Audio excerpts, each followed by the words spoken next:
তো চলে এসেছি আরও একটা টপিক নিয়ে। আজকের বিষয়বস্তু হচ্ছে ক্লাস 11-এর ফার্স্ট সেমিস্টারের তৃতীয় কবিতাটা, যেটা হচ্ছে W.B. Yeats'ের লেখা দ্য সেকেন্ড কামিং। আজকের এই ভিডিওতে আমি তোমাদেরকে এই কবিতাটা সম্পূর্ণ রিডিং পড়িয়ে বাংলা মানে ক্লিয়ার করে দেবো। তো ক্লাস 11-এর ফার্স্ট সেমিস্টারে যে কটা গদ্য পদ্য এখনও পর্যন্ত আমি তোমাদের সামনে তুলে ধরেছি, আশা করছি তোমাদের সেগুলো বুঝতে সুবিধা হয়েছে। তো আজকের টপিক দ্য সেকেন্ড কামিং, যার কবি হচ্ছে W.B. Yeats। তো মূল কবিতায় যাওয়ার আগে কিন্তু আমরা এই যে কবি W.B. Yeats তার সম্পর্কে ছোট্ট করে জেনে নেব। তার সঙ্গে সঙ্গে কবিতার বিষয়বস্তুটা কী নিয়ে এই কবিতাটা, সেটাও আমরা একটু জেনে নেব। তারপরে যাব মূল কবিতায়। তো সবার প্রথমে দেখো, আমি তোমাদেরকে এই যে কবি W.B. Yeats সম্পর্কে ছোট্ট করে একটু তথ্য দিয়ে দিচ্ছি। দেখো, তো উইলিয়াম বাটলার ইয়েটস হচ্ছে W.B. Yeats'ের সম্পূর্ণ নাম। ইনি কিন্তু একজন আইরিশ কবি, ঠিক আছে। তার জন্ম হয় 13ই জুন 1865 সালে, অর্থাৎ 13th June 1865-এ। তিনি মারা যান 28শে জানুয়ারি 1939 সালে, অর্থাৎ 28th January 1939-এ। 1923 সালে কবি সাহিত্যে নোবেল পুরস্কার পেয়েছিলেন। তার কিছু বিখ্যাত লেখাগুলোর মধ্যে হচ্ছে the land of hearts desire, যেটা 1894 সালে বেরিয়েছিল। তারপরে আসছে দ্য ওয়াইল্ড সোয়ানস অ্যাট কুল, যেটা 1902 সালে বেরোয়। আর তারপরে রয়েছে দ্য টাওয়ার, যেটা 1928 সালে বেরোয়। তো এইভাবে আমি তোমাদেরকে আজকের যে কবি W.B. Yeats তার সম্পর্কে একটা হালকা ধারণা দিয়ে দিলাম। এবার দেখো, চলে আসছি আজকের কবিতার মূল বিষয়বস্তু। তো কবিতার নাম দেখো হচ্ছে দ্য সেকেন্ড কামিং। তো কবিতার নামের মধ্যে কিন্তু কবিতার যে বিষয়বস্তুটা অনেকটা প্রকাশ পেয়ে যাচ্ছে। সেকেন্ড কামিং মানে দ্বিতীয়বার আগমন। তো এখানে কার দ্বিতীয়বার আগমন কবি চাইছেন? এখানে কিন্তু কবি জেসাস ক্রাইস্ট, তার কিন্তু দ্বিতীয়বার আগমন চাইছেন এই পৃথিবীতে। এবার তোমরা বলবে কেন? আচ্ছা, তো 1914 সালে প্রথম বিশ্বযুদ্ধ শুরু হয় এবং যা শেষ হয় 1919 সালে।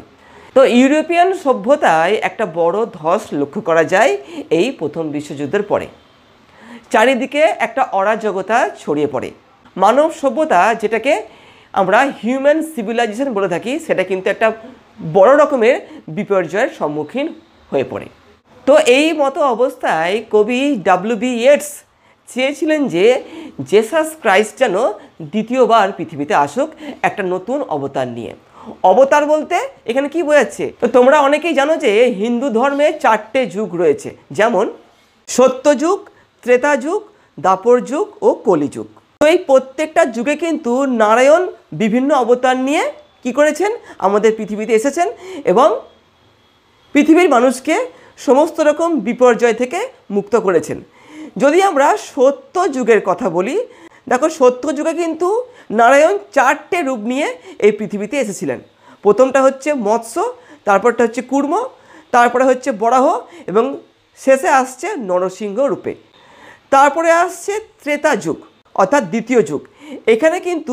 এখানেও কিন্তু নারায়ণ 3টি রূপ নিয়ে পৃথিবীতে আসেন, যার মধ্যে রয়েছে দেখো বামন রূপ রয়েছে, পরশুরামের রূপ রয়েছে এবং শ্রীরাম, যাকে বলি আমরা, তিনিও কিন্তু এই যুগেই পৃথিবীতে এসেছিলেন এবং মানুষকে এই বিপর্যয় থেকে রক্ষা করেছিলেন। তারপরে দেখো আসছে দাপর যুগ, অর্থাৎ তৃতীয় যুগ। এখানেও নারায়ণ কিন্তু রূপ নিয়ে এসেছিলেন বলরাম এবং শ্রীকৃষ্ণের। আর দেখো শেষে আসছে কলিযুগ, যেটা আমরা বর্তমানে রয়েছি। কলিযুগে আশা করা হয় যে স্বয়ং নারায়ণ কল্কি রূপ নিয়ে কিন্তু আমাদের পৃথিবীতে অবতরণ করবেন এবং পৃথিবীর মানুষকে এই যে বর্তমানে আমরা যে সমস্যায় রয়েছি, যে অরাজকতার মধ্যে বসবাস করছি, এই সমস্যা থেকে আমাদেরকে রক্ষা করবেন। হ্যাঁ, এই কল্কি রূপে তার কিন্তু আবির্ভাব ঘটবে এই যে কলিযুগ তার একদম শেষে। তো এইভাবেই কিন্তু W.B. Yeatsও আশা করছেন যে জেসাস ক্রাইস্টও তার দ্বিতীয় অবতার নিয়ে এই পৃথিবীতে অবতরণ করবেন এবং এই গোটা ইউরোপিয়ান সমাজকে, হ্যাঁ, প্রথম বিশ্বযুদ্ধের পরে যে সমাজে একটা অরাজকতা নেমে এসছে, এই সমাজকে তিনি রক্ষা করবেন এবং মানুষকে একটা নতুন ধরনের শান্তিময় জীবন বা পৃথিবী দান করবেন। ঠিক আছে, তো এই গেল মোটামুটিভাবে এই কবিতাটার একটা ছোট্ট করে বিষয়বস্তু আমি তোমাদের সামনে তুলে ধরলাম। এবার দেখো, চলে যাচ্ছি সরাসরি মূল কবিতায়। তো মূল কবিতায় যাওয়ার আগে আমি তোমাদেরকে অনুরোধ করব যে যদি তোমাদের আজকের এই ভিডিওটা ভালো লাগে তো ভিডিওটাকে লাইক শেয়ার করে দিও, আর চ্যানেলটা যদি এখনও পর্যন্ত সাবস্ক্রাইব না করে থাকো তাহলে পরে সাবস্ক্রাইব করে দিও। এবার দেখো চলে যাচ্ছি সরাসরি মূল কবিতায়। দেখো তো চলে এসেছি, দেখো মূল কবিতায় কি বলছে দেখো। দ্য সেকেন্ড কামিং, কবি হচ্ছে William Butler Yeats. Turning and turning মানে ঘুরেই চলেছে ঘুরেই চলেছে। কেমন করে? In the widening gyre. Widening বলতে এখানে কী বোঝাচ্ছে বলো তো? যে প্রতিনিয়ত নিজের আকারকে বৃদ্ধি করছে। কেমন? ওয়াইডেনিং মানে হচ্ছে প্রশস্ত, বা যে নিজেকে প্রশস্ত করছে। তারপর দেখো লেখা আছে জায়ার। তো তোমরা বলবে এই জায়ার কথাটার অর্থ কী? তো যারা ঘূর্ণি দেখেছো বা যারা সাইক্লোন দেখেছো, সাইক্লোন বা ঘূর্ণির মুভমেন্টটা দেখবে গোল গোল করে ঘুরছে, ঠিক আছে?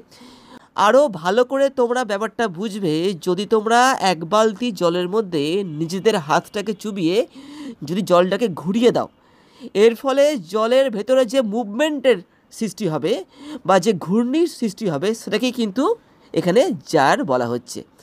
ভালো করে বোঝার জন্য দেখো আমি তোমাদেরকে পাশে একটা ছবি দিয়েছি, এরকম মুভমেন্ট হয়ে থাকে জায়ারে।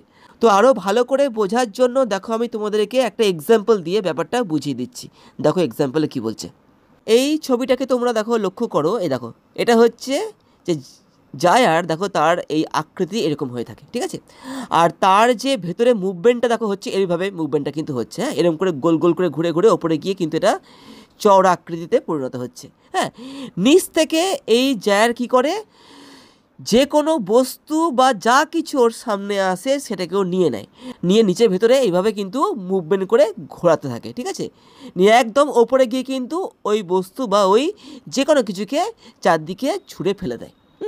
তো এর মধ্যে যেই আসবে, যা কিছু আসবে, সেটা মানুষ হোক, কোনো পশু পাখি হোক, বা কোনো বাড়িঘর ধরে কোনো অংশ হোক, যা কিছু হোক কিন্তু এই নিজের মধ্যে এটাকে নিয়ে, হ্যাঁ, ঘুরিয়ে ওপরে গিয়ে ওটাকে ফেলে দেবে, হ্যাঁ, ছুঁড়ে ফেলে দেওয়ার মতো অবস্থা করবে।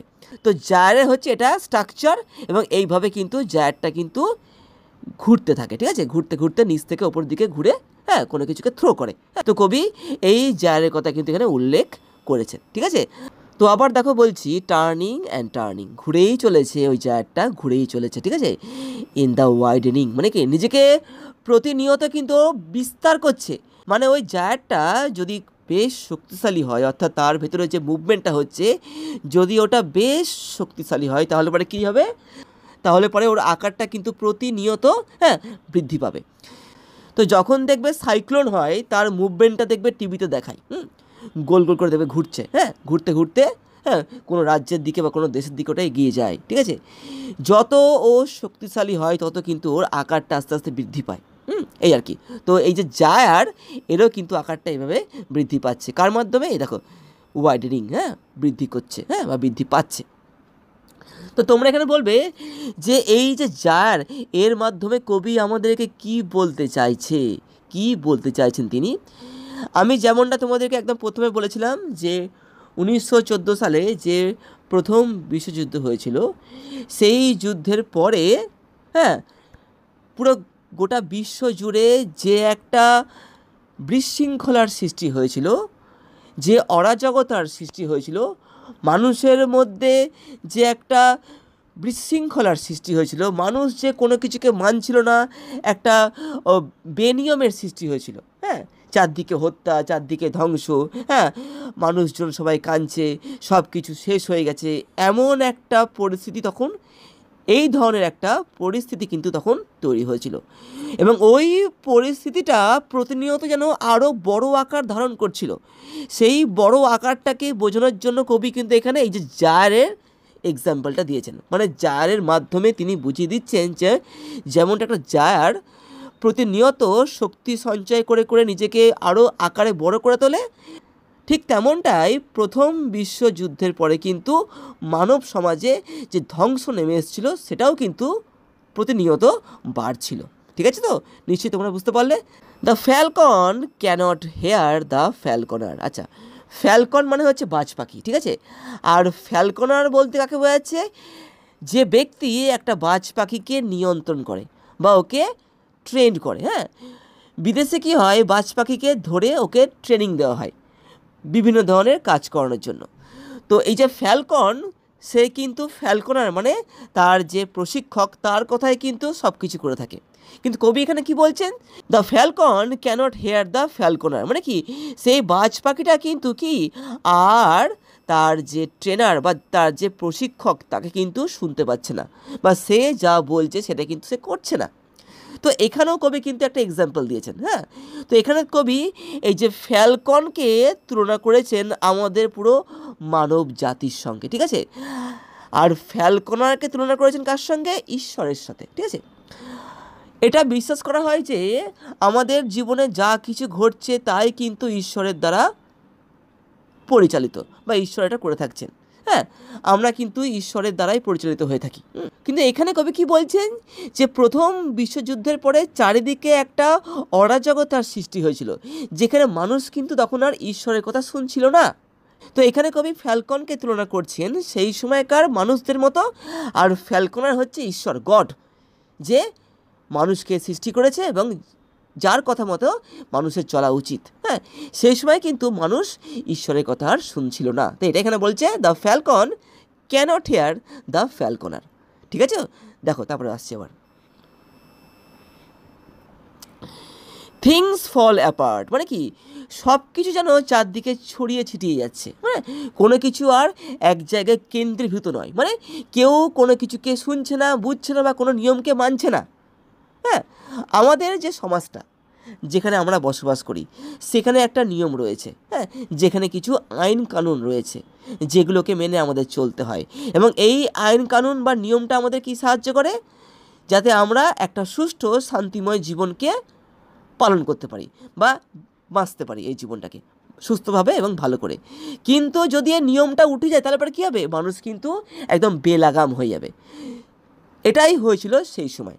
তো এখানে কি বলছে, থিংস ফল অ্যাপার্ট, সব কিছু যেন চারদিকে ছড়িয়ে পড়ছে। হ্যাঁ, কোনো কিছু যেন আর কোনো গ্রিপের মধ্যে নেই, কারো হাতে আর কোনো কিছু যেন নেই।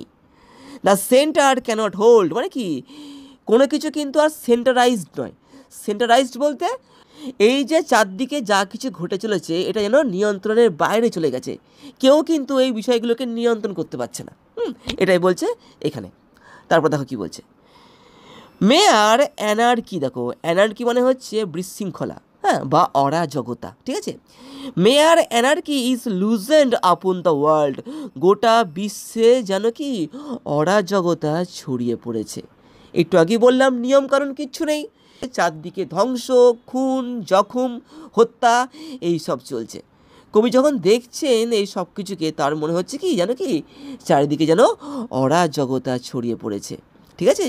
তারপরে দেখো কি বলছে, দ্য ব্লাড ডিমড, মানে কি রক্তের প্লাবন, রক্তের বন্যা। হ্যাঁ, একটু আগে বললাম প্রথম বিশ্বযুদ্ধ শেষ হয়েছে, এর ফলে কি হয়েছে, চারদিকে হত্যা আর হত্যা, চারদিকে খুন, চারদিকে রক্তের বন্যা বয়ে যাচ্ছে। তাই কবি এখানে কি বলছে, দ্য ব্লাড ডিমড, রক্তের বন্যা, টাইড, জোয়ারের আকারে কি করেছে, ইজ লুজেন, চারদিকে ছড়িয়ে পড়েছে, চারদিকে রক্ত আর রক্ত, চারদিকে রক্তে ভরে যাচ্ছে, এত হত্যা এত খুন হয়েছে। অ্যান্ড এভরিওয়্যার, এবং সব জায়গায়, the ceremony of innocence is drone, মানে কি সেরেমনি অফ ইনোসেন্স বলতে এখানে কী বোঝাচ্ছে, ইনোসেন্স মানে হচ্ছে সাধারণ মানুষ, যাদের এই যুদ্ধে কোনো ভূমিকাই নেই, যারা এই যুদ্ধটা কী তা জানেই না, হ্যাঁ, যাদের জন্য এই যুদ্ধ নয়, যারা সাধারণ মানুষ, যারা সাধারণভাবে খেয়ে পড়ে বেঁচে থাকে। তো এদের যে ইনোসেন্সটা এটা কিন্তু কী হচ্ছে, এটা নষ্ট হয়ে গেছে। এখানে এখানে বলছে না, এই দেখো বলছে এখানটাতে, the ceremony of innocence is down, হ্যাঁ, সাধারণ মানুষের যে গুণ, সাধারণ মানুষের যে জীবন সব নষ্ট হয়ে গেছে। হ্যাঁ, তারপর দেখো কি বলছে, the best lack all conviction, মানে কি দেখো বেস্ট মানে কি বলছে, সমাজের যারা ভালো মানুষ, যারা সমাজে উন্নতি চায়, যারা মানব সভ্যতার কল্যাণ চায়, তাদের মধ্যে কি হচ্ছে, ল্যাক মানে কি অভাব, তাদের মধ্যে কিসের অভাব রয়েছে, দেখো কনভিকশন মানে কি দৃঢ়তা, মানসিক দৃঢ়তা বা সাহসিকতার অভাব দেখা দিচ্ছে সমাজের সমস্ত ভালো মানুষদের মধ্যে, যারা এগিয়ে এলে পরে তবেই কিন্তু সমাজের, হ্যাঁ, এই যে একটা প্রবল বিশৃঙ্খলা সেখান থেকে সমাজ কিন্তু বেরিয়ে আসতে পারবে। কিন্তু তারাই কি হচ্ছে, তাদের মধ্যে কিন্তু এই যে গুণগুলোর অভাব দেখা দিচ্ছে। লাইনটা বলছে না, the best lack all convictions, হ্যাঁ, যারা ভালো মানুষ তাদের মধ্যে কি সেই ভালো গুণের অভাব দেখা দিয়েছে। হোয়াইল দ্য ওর্স্ট, যেখানে যারা খুব খারাপ, যেখানে যেসব মানুষেরা খুব খারাপ কি আর ফুল অফ প্যাশনেট ইন্টেন্সিটি, মানে কি তারা তাদের এই খারাপ গুণগুলো, তাদের যে খারাপ চিন্তা ভাবনা, যে খারাপ উদ্দেশ্যগুলো কিন্তু আরও বড় আকার নিচ্ছে এবং এগুলো কি আরও খারাপ প্রভাব বিস্তার করছে সমাজে। ভালো শক্তির যখন দেখবে অস্ত হয় তখন দেখবে খারাপ শক্তির উদয় হয়ে থাকে। হ্যাঁ, খারাপ শক্তি কখন বেশি আমাদেরকে চারদিক থেকে আঁকড়ে ধরে?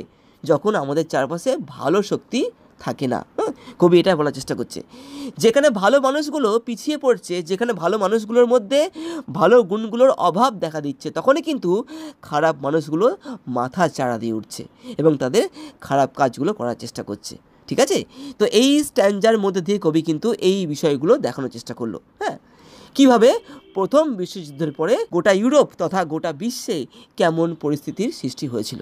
দেখো তারপরে স্ট্যাঞ্জা যাচ্ছি।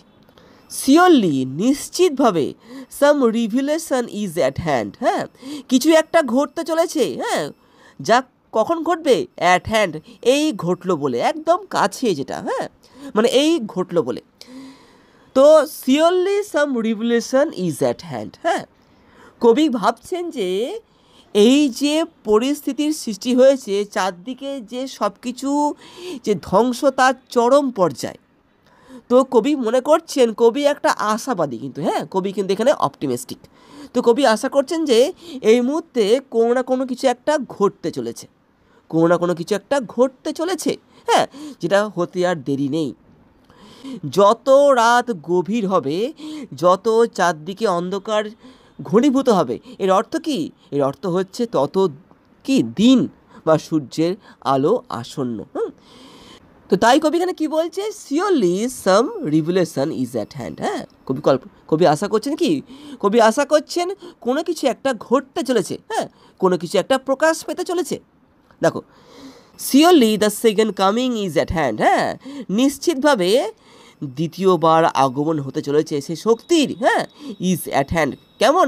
এই এক্ষুনি, মানে কি আর বেশি দেরি নেই, খুব নিকট রয়েছে সে শক্তির আবির্ভাবটা। আমি তোমাদেরকে প্রথমেই বলেছিলাম যে সেকেন্ড কামিং কার হতে চলেছে? জেসাস ক্রাইস্টের।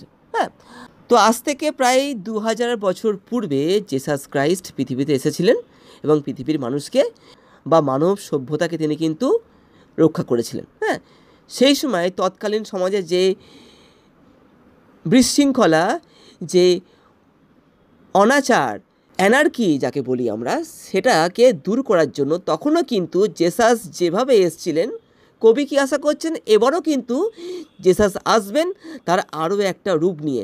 তার কি হবে? তার দ্বিতীয়বার আগমন ঘটতে চলেছে। এখানে বলছি না, সিওরলি দ্য সেকেন্ড কামিং কি ইজ অ্যাট হ্যান্ড, নিশ্চিতভাবে তার দ্বিতীয়বার আগমন হতে চলেছে। হ্যাঁ, অ্যাট হ্যান্ড মানে বলতে এখানে কী বোঝাচ্ছে? একদম নিকটে, খুব কাছে রয়েছে সেটা। হ্যাঁ, এই হলো বলে। হ্যাঁ, দ্য সেকেন্ড কামিং, হ্যাঁ, দ্বিতীয়বার আগমন হতে চলেছে সেই শক্তির। হ্যাঁ, জেসাস ক্রাইস্টের। Hardly are those words out, মানে কি কথায় বোঝানো যাবে না যে কি ঘটতে চলেছে। কবি তার কথার মাধ্যমে এটা আমাদেরকে বোঝাতে পারবেন না। কেন বলছে না, hardly are those words out. হ্যাঁ, কথা দিয়ে এটাকে বলা বা বুঝিয়ে বলা সম্ভব নয়। হোয়েন এ ভাস্ট ইমেজ, যখন একটা বিশাল কি ছবি, ইমেজ বা মূর্তি বা ছবি, আউট অফ স্পিরিটাস মান্ডি। স্পিরিটাস মান্ডি বলতে এখানে কী বোঝাচ্ছে? এই যে বিশ্ব, এই যে মহাবিশ্ব, যাকে যিনি সৃষ্টি করেছেন, হ্যাঁ, যে আত্মা বা যে শক্তি এই সব কিছুকে সৃষ্টি করেছেন, যে সর্বশক্তিমান, তাকে কবি এখানে কি বলছেন? স্পিরিটাস মান্ডি। হ্যাঁ, তো এই স্পিরিটাস মান্ডি কিন্তু পুনরায় আবার ফিরতে চলেছেন এই পৃথিবীতে। ঠিক আছে, কি করতে?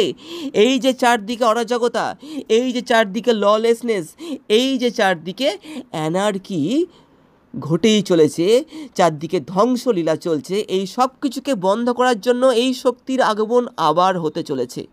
দেখো তারপরে বলছি, ট্রাবলস মাই সাইট, এই যে রূপটা আসতে চলেছে, এই যে স্পিরিটাস মান্ডি সে যে একটা অবতার নিয়ে পৃথিবীতে আসতে চলেছে, তার যে রূপটা সেটা কি করছে, কবির যে দৃষ্টি শক্তিকে কি করছে, ট্রাবল মানে কি কষ্ট দিচ্ছে, মানে কবি তাকাতে পারছেন না, মানে ওই যে মূর্তিটা পুনরায় আসতে চলেছে এটা এতটাই ভয়ঙ্কর, এতটাই শক্তিশালী যেন কবির দৃষ্টিকে এটা কষ্ট দিচ্ছে, কবি সহ্য করতে পারছেন না। হ্যাঁ, কেন? কারণ পৃথিবীতে যে রকম ধ্বংসলীলা চলছে তাকে বন্ধ করতে গেলে পরে কিন্তু তেমনই একটা পাওয়ারফুল শক্তি দরকার, যেমনটা কাঁটা দিয়ে কাঁটা তুলতে হয়, তাই না? আমাদের হাতে যদি কোনো চোচালি বা কাঁটা ফুটে যায় তখন আমরা কী করি, ওই ধরনের চোচালি বা কাঁটা বা ছুঁচ দিয়ে কিন্তু আমরা ওই কাঁটাকে বার করার চেষ্টা করি, ওটা কিন্তু হাত দিয়ে বার করা যাবে না। হ্যাঁ, আস্তে আস্তে কিন্তু ওটা বার করা যাবে না, ওটাই কিন্তু ততখানি শক্তি দিয়ে বার করতে হবে। তো পৃথিবীতে যে ধরনের অরাজকতা চলছে, কবি মনে করছেন কি সেই অরাজকতাকে নির্মূল করতে গেলে কিন্তু সেই রকম ধরনের একটা ভয়ঙ্কর শক্তির দরকার। হ্যাঁ, তাই কবি এখানে কী বলছে, ট্রাবলস মাই সাইট, আমার দৃষ্টিকে, কবি দেখতে পাচ্ছেন না ওটাকে, কবির যেন চোখে লাগছে, হ্যাঁ, কবির কষ্ট হচ্ছে। somewhere in the sands of the desert, তো এই যে শক্তিটা যেটা পুনরায় ফিরতে চলেছে পৃথিবীতে, সে কোথায় আসতে চলেছে, তার উদ্ভবটা কোথায় হতে চলেছে, এই যে somewhere in the sands of desert, মরুভূমির কোনো বালিতে, কোনো বালিময় এলাকাতে এই শক্তিটা কি এই পৃথিবীতে আসতে চলেছে, মানে তার অবতরণটা এখানেই হতে চলেছে, কবি ভাবছেন। তারপর দেখো কি বলছে, the shape with Lions body and the head of a man, দেখো এই যে মূর্তিটা, এই যে শক্তিটা যে পৃথিবীতে আসতে চলেছে তার রূপটা কেমন হবে, মানে সে দেখতে কেমন হবে, দেখো a shape with the lion's body, এর শরীরটা কেমন হবে, সিংহের মতো হবে, and the head of a man, এবং মানুষের মতো এর মাথাটা হবে। যারা মিশরের পিরামিড দেখেছো, ওখানে দেখবে একটা মূর্তি থাকে, পাথরের মূর্তি, যাকে স্পিংস বলা হয়, যে স্পিংসের মাথাটা হচ্ছে মানুষের মতো এবং শরীরটা হচ্ছে কি সিংহের মতো, সে ওই পিরামিডের মাঝখানে থাকে এবং এটা ধরে নেওয়া হয় যে ওই স্পিংস কী করছে, ওই পিরামিডগুলোকে পাহারা দিচ্ছে। তো এখানেও কবি আশা করছেন যে যে মূর্তিটা বা যে শক্তিটা পৃথিবীতে পুনরায় আসতে চলেছে তার আকৃতিটা কেমন হবে, তাই এখানে কি দেখো বলছে যে shape with the lion's body, শরীরটা হবে সিংহের, and the head of a man, এবং তার কী হবে, মাথাটা হবে কি মানুষের মতো। এর থেকে কবি কী বোঝানোর চেষ্টা করছেন, এর যে রূপটা ভাবো কতটা তীব্র, কতটা ভয়ঙ্কর হবে, সিংহের মতো শরীর, এর অর্থ কি এর গায়ে কিন্তু বিশাল শক্তি থাকবে, আর মানুষের মতো মাথা বলতে কি এর বুদ্ধিও কিন্তু চরম হবে। ঠিক আছে, এইভাবে দেখো তারপরে বলছে a gaze blank and pitiless as the sun, এই যে আসছে যে শক্তিটা, যে সিংহের মতো শরীর নিয়ে এবং মানুষের মতো মাথা নিয়ে, এখানে বলছে না এর যে গেজ মানে কি এই যে দৃষ্টিটা, এটা কেমন হবে, এই যে ব্ল্যাঙ্ক আর পিটিলেস বলছে, এখানটাতে ব্ল্যাঙ্ক অ্যান্ড পিটিলেস বলতে এখানে কী বোঝাচ্ছে, এই যে প্রাণীটি বা এই যে শক্তিটার এর দৃষ্টি কেমন হবে, হ্যাঁ, খুব নিষ্ঠুর হবে। পিটিলেস বলছে, যার মধ্যে কোনো দয়া থাকবে না, অ্যাজ দ্য সান, যেমনটা সূর্যের হয়ে থাকে। সূর্য বর্তমানে তোমরা বুঝতেই পারছো বাইরে কতটা গরম রয়েছে, কতটা তাপমাত্রা বৃদ্ধি পেয়েছে, সূর্য কিন্তু এখন নির্মম, সূর্য সব কিছুকে পুড়িয়ে ছারকার করে দিচ্ছে, মানুষ রাস্তায় বেরোতে পারছে না, মানুষ বাড়ির বাইরে বেরোতে পারছে না, তাই তো। তো সূর্যের যে প্রখর দৃষ্টি যেটা নির্মম কবি বলছেন, তেমনটাই নির্মম হবে কার, এই যে প্রাণীটি বা এই যে শক্তিটি যে পুনরায় আসতে চলেছে এই পৃথিবীতে, তার দৃষ্টিও কিন্তু ততটাই শক্তিশালী এবং নিষ্ঠুর হতে চলেছে। আমি একটু আগে বললাম নিষ্ঠুর না হলে পারে কিন্তু হবে না, হ্যাঁ, কারণ যে পরিমাণ অশান্তি, যে পরিমাণ ধ্বংস চলছে, এই সব কিছুকে বন্ধ করতে গেলে পরে কিন্তু এই রকমেরই রূপের দরকার।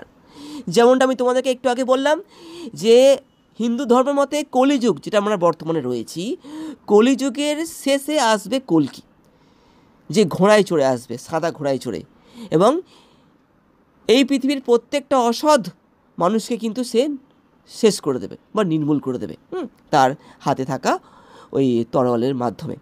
তেমনটাই কিন্তু একটা নিষ্ঠুর রূপ কবি কিন্তু চাইছেন এই শক্তিটার। হ্যাঁ, তিনি কল্পনা করছেন এই শক্তিটা কিন্তু এই ধরনেরই রূপ নিয়ে আসতে চলেছে।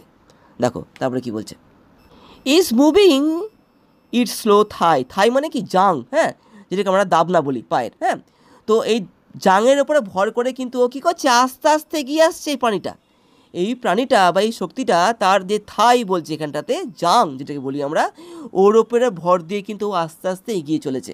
হ্যাঁ, হোয়াইল অল অ্যাবাউট ইট, যখন এর চারদিকে কি রিল শ্যাডোজ মানে কি কিছু ছায়া ঘুরে বেড়াচ্ছে, of the indignant desert bird মানে কি মরুভূমির মধ্য থেকে কিন্তু এই প্রাণীটা আস্তে আস্তে এগিয়ে আসছে, এবং মরুভূমিতে যে সমস্ত পাখিরা থাকে তারা কিন্তু এই প্রাণীটির দ্বারা অস্বস্তি বোধ করছে। ঠিক আছে, তো তারা যেন সবাই এই প্রাণীটাকে ঘিরে রয়েছে। হ্যাঁ, একভাবে কিন্তু এরা কি চেঁচিয়ে চলেছে বা এর প্রতি কি তাদের রাগটাকে প্রকাশ করছে। ওই পাখিগুলো কিন্তু এই শক্তিটাকে বা এই প্রাণীকে কিন্তু সহ্য করতে পারছে না। এর মধ্যে এতটাই দীপ্তি রয়েছে, এর মধ্যে এতটাই শক্তি রয়েছে যে কেউ এর শক্তিকে আর যেন সহ্য করতে পারছে না। তাই এখানে কি বলছে দেখো, যে while all about it reels shadows of the indignant desert birds, এই চারদিকে কি সেই মরুভূমির পাখিগুলো কিন্তু ছায়ার মতো ঘুরেই চলেছে। হ্যাঁ, ওকে যেন কি পছন্দ করছে না বা ওর যেন বিরোধিতা করছে। তো তোমরা হয়তো লক্ষ্য করেছো, দেখবে যখন আকাশে চিল বা ঈগল পাখির দেখা মেলে তখন দেখবে আশেপাশের সমস্ত কাকেরা সেই ঈগল বা চিলকে তাড়া করে। কেন তাড়া করে? সেই কাকেরা জানে যে এই ঈগল এবং চিল এই কিন্তু ভয়ঙ্কর একটা পাখি। ঠিক আছে, এ কিন্তু ওদের ক্ষতি করতে পারে, তাই অনবরত বেশ কিছু কাক মিলে কিন্তু ওকে সেই এলাকা থেকে তাড়িয়ে দেওয়ার চেষ্টা করে। মানে ওই চিল বা ঈগলের কিন্তু যে উপস্থিতিটা কিন্তু ওই সমস্ত কাকদের ভালো লাগে না। তারা কি মনে করে? তারা মনে করে ওই চিল বা ঈগল কিন্তু ওদের কাছে একটা বিপদ। তেমনটা এই যে প্রাণীটা যার কথা আমি একটু আগে তোমাদেরকে বললাম, এ যখন এই মরুভূমির বালি দিয়ে আস্তে আস্তে এগিয়ে আসছে তার থাই বা জাঙের ওপরে ভর দিয়ে, তখন কিন্তু কী হচ্ছে, তখন কিন্তু এই যে all about it reel shadows of the indignant desert bird, হ্যাঁ, সমস্ত কি অসন্তুষ্ট পাখিরা ওই প্রাণীটির চারদিকে ঘুরছে এবং অনবরত চেঁচিয়ে চলেছে তাকে ওখান থেকে দূর করার জন্য।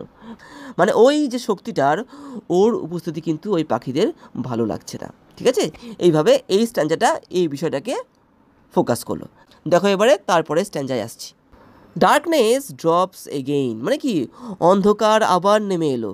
মানে কবি এতক্ষণ ধরে যে আশাটা করে আসছিলেন তার মনে হলো কি সেটা হয়তো কোনোভাবে সফল হতে পারবে না।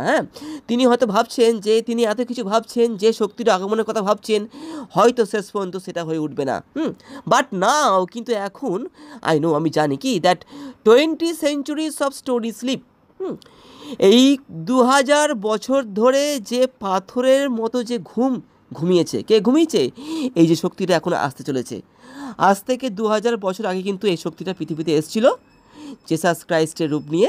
তিনি পৃথিবীর যে মঙ্গলটা করেছিলেন, পৃথিবীর মানুষকে, পৃথিবীর মানব এবং এই মানব সভ্যতাকে যেভাবে তিনি উদ্ধার করেছিলেন, সেই 2000 বছর পর তিনি আবার কিন্তু আসতে চলেছেন তার সেই স্টোনি স্লিপ থেকে উঠে।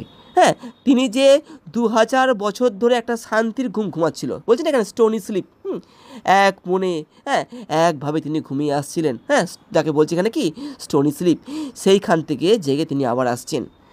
ওয়ার ভেক্সড ইনটু নাইটমেয়ার, এই যে তিনি যে ঘুমাচ্ছিলেন তার ঘুমটা ভেঙে যায়, ভেক্সড, তার ঘুমে কিন্তু বিরক্ত হয় বা তার ঘুমে কিন্তু ব্যাঘাত ঘটে কি টু নাইটমেয়ার, একটা দুঃস্বপ্নের মাধ্যমে। দুঃস্বপ্ন বলতে এই যে গোটা পৃথিবী জুড়ে যে অরাজকতা চলছে, এই ধ্বংসলীলা চলছে প্রথম বিশ্বযুদ্ধের ফলে, ঠিক আছে, এই যে ধ্বংসলীলাটা তার কিন্তু ঘুমের ব্যাঘাত করে এবং তার ঘুমটাকে কিন্তু ভাঙিয়ে দেয়। বাই এ রকিং ক্র্যাডল মানে কি তিনি যে ওই পাথরের মধ্যে যে সুখের ঘুম নিচ্ছিলেন, যে নিদ্রায় মগ্ন ছিলেন, সেইখান থেকে কিন্তু তার ঘুমটা ভেঙে যায়। ওয়ার ভেক্স টু নাইটমেয়ার, এই দুঃস্বপ্নের মাধ্যমে তার ঘুমটা যেন ভেঙে যায়। অ্যান্ড হোয়াট রাফ বিস্ট, এবং সেই কি বিভৎস পশুটা যে আসছে, কবি যার কথা বলছেন, it's hour came round at last, তার আসার সময় কিন্তু শেষ পর্যন্ত হয়ে গেছে, সময় হয়ে গেছে তার আসার। হ্যাঁ হ্যাঁ, তার সময় হয়ে গেছে এই পৃথিবীতে অবতার নিয়ে আসার।